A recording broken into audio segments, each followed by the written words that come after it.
Hey, what's up, y'all? This is Xavier. I've had a lot of requests for people asking me, oh, what are you going to run this format, or what are you going to run at the next regional, mostly. I've been kicking around a few deck ideas, and this is one that I've been kind of excited about. I've wanted to do it for a while because I know it's good. I just never really did it.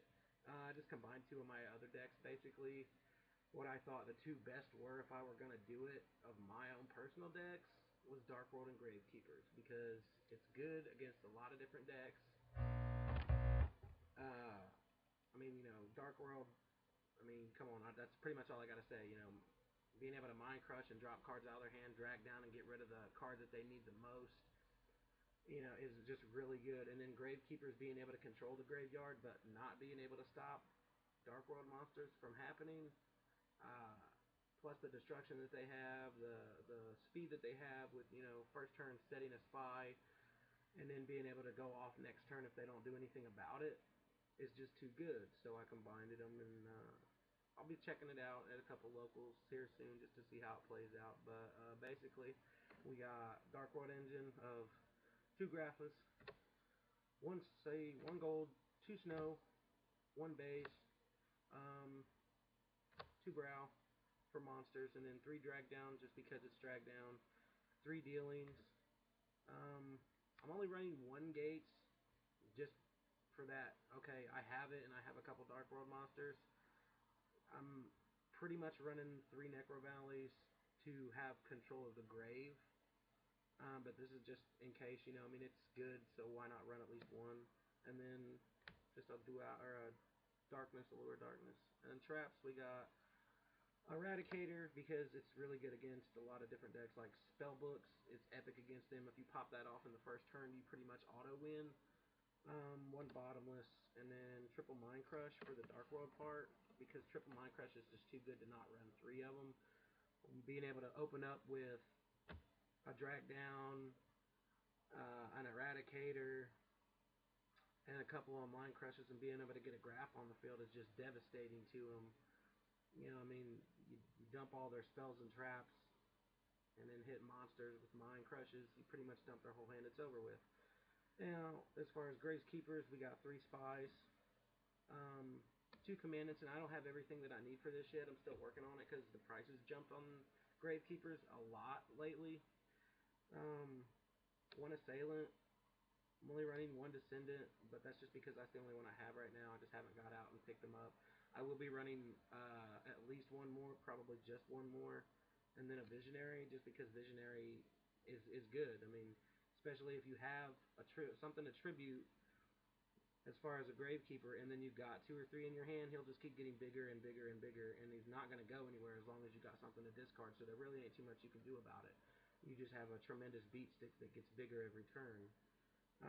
Obviously three Necro Valleys because you got to have the Necro Valleys in order to keep control of the graveyard.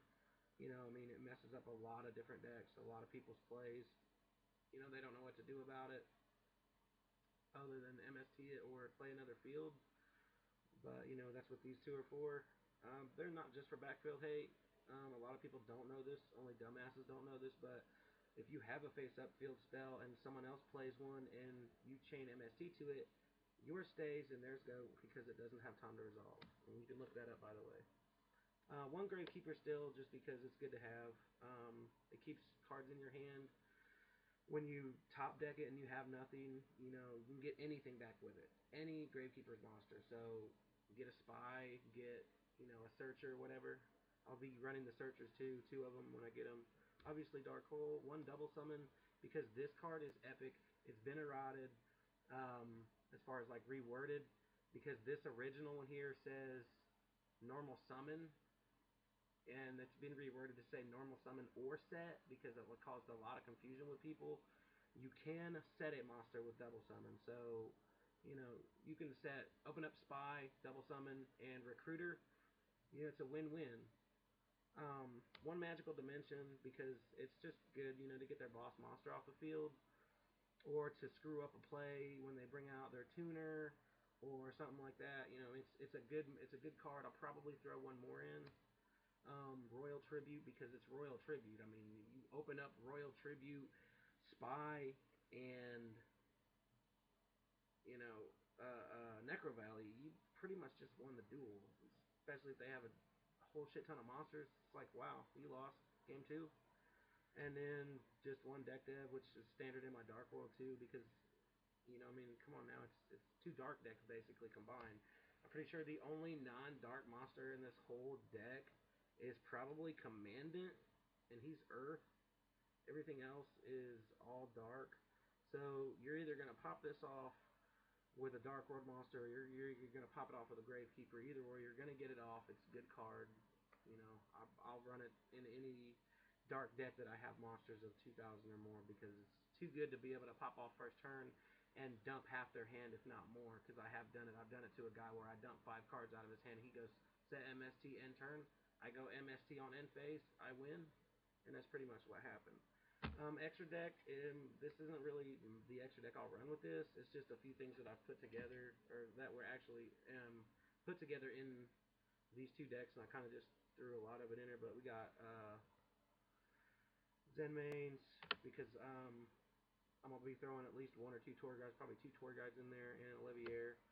This is going to get taken out. Half of the stuff is going to get taken out. But Crazy Box. Crazy Box is really good if you just happen to be a lucky guy. A lot of people out there play this game based upon their luck. I really don't. It's just a good card to some. It happens to be for me. Utopia, just because he can stop stuff, it's like attacks and shit. I mean, if you open up with him and they don't have an answer to him, he's kind of a pain in the ass. Cowboy, just because you get him down to 800 or less and you can go into it, you just won. I mean, it's not really a win condition, but it has won me a lot of games. This, because it gets rid of shit that has effects for when they're destroyed, like Zen mains. This is not going to let you get his effects, so everybody knows that. It's a good card. One Papillop, just because I like being able to, if they do set something, or if they have, like, just something that's going to stop you from attacking them, something that can be destroyed or whatever, marshmallow, whatever, you can take care of that. It's no big deal. I won't be running this guy because I'm only running 1 level 5, so he'll get taken out. Heliopolis will probably stay in because I have like 3 level 8s, I think. These are just what was in the extra deck, but yeah, I'm probably gonna run this at the next regional. It's gonna change. It's probably gonna change quite a bit, like at least probably 8 to 10 cards, and a lot of people may not think that's a lot, but it actually is in this game. So yeah, let me know what y'all think.